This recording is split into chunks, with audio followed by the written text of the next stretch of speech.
بسم اللہ الرحمن الرحیم۔ السلام علیکم۔ ہم سید طارق شہر الہ آباد سے آپ دیکھ رہے ہیں یوٹیوب چینل درشٹی کے پروگرام میری آواز سنو۔ قرض ہنسنا، پہلے زمانے کے لوگ ایک دوسرے کی مدد کرنے کے لیے قرض ہنسنا بہت دیا کرتے تھے، اور یہ ایک بہترین چیز تھی۔ جن کو پیسے کی ضرورت ہے، جن کے پاس تنگی ہے، جو غربت میں ہے، جو پیسہ قرضہ نہ کوئی ان کو دے گا اور نہ وہ قرضے کی ادائیگی کر سکیں گے، ایسے لوگوں کو وہ قرض حسنہ دیتے تھے۔ اور یہ ایک طریقہ تھا کہ اس میں ان کی عزت بھی رہتی تھی، اور یہ بھی رہتا تھا کہ ان کی مدد ہو جائے گی۔ اگر وہ واپس کر دیں گے تو بہتر، نہیں واپس کیا تو کوئی بات نہیں۔ مگر آج کے زمانے میں یہ چلن ختم ہو گیا ہے۔ ہر انسان اعلیٰ درجے کا خود غرض ہو چکا ہے۔ وہ کسی کی مدد کرنا نہیں چاہتا، بلکہ لوگوں کی پریشانیوں کو وہ غمزدہ ہو کر کے، افسوس زدہ ہو کر کے، افسردہ ہو کر کے سنتا ضرور ہے، اور بعد میں ہنس ہنس کر کے، مذاق بنا کے اس کا بیان کرتا ہے۔ ہر انسان دولت مند بننا چاہتا ہے، اور ہر انسان غربت سے نفرت بھی کرتا ہے۔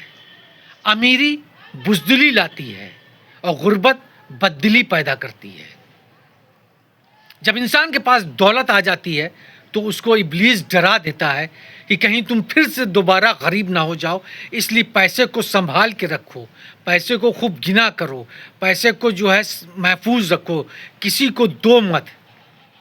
اور اس سے کیا ہوا کہ معاشرے کے اندر ایک گیپ بڑھتا چلا گیا۔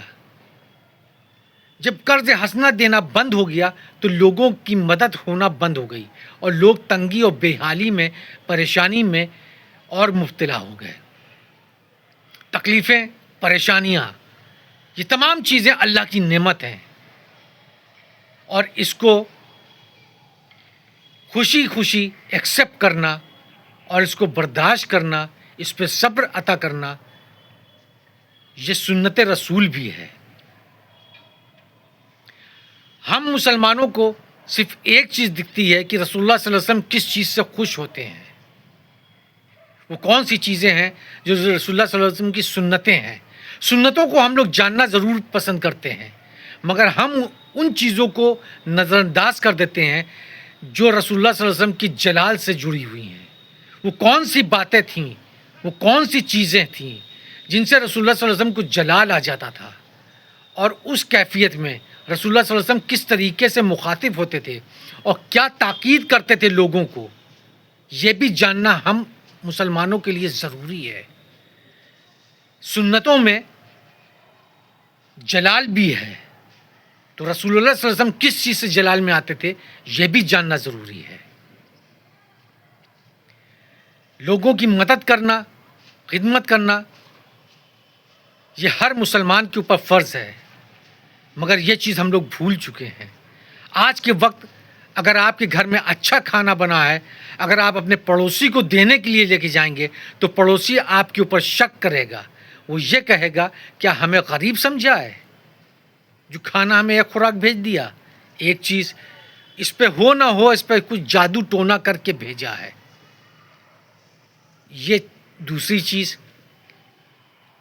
آپس میں بددلی اتنی ہو چکی ہے کہ کوئی بھی آدمی کسی بھی انسان کو محبت کی نگاہ سے نہیں دیکھتا ہے، شک کی نگاہ سے دیکھتا ہے، حقارت کی نگاہ سے دیکھتا ہے، نفرت کی نگاہ سے دیکھتا ہے، بغض کی نظر سے دیکھتا ہے، حسد کی نظر سے دیکھتا ہے۔ اور ہم لوگ کو فخریہ یہ بھی کہتے ہیں کہ ہم تو 5 وقت کی نماز پڑھتے ہیں۔ جب ہم نماز پڑھ رہے ہیں، قرآن مجید پڑھ رہے ہیں، دین کی باتیں کر رہے ہیں، دین کو سیکھ رہے ہیں، دین کو بیان کر رہے ہیں، مگر ہم دل میں حسد بھی رکھے ہوئے ہیں، تو ہماری عبادت ضائع ہو جائے گی۔ ہمارا دین، ہماری جانکاری، ہماری نالج، ہماری انفارمیشن، یہ سب کسی کام کی نہیں ہے، کیونکہ ہم دین کا کام پھر دکھاوے میں کر رہے ہیں، کیونکہ ہمارے دل کے اندر تو بغض ہے، کینہ ہے۔ ہم دوسرے کو ترقی ہوتے ہوئے دیکھ نہیں پاتے ہیں، ہمیں دل میں ملال ہوتا ہے، ہم رنج کو زباں پہ نہیں لاتے مگر ہم دل میں رکھتے ہیں، تو ایسے انسان کی عبادت قبول کہاں ہوگی؟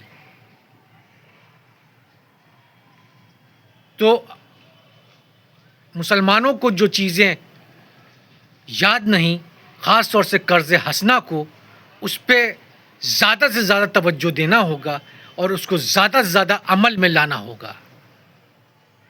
شکراً۔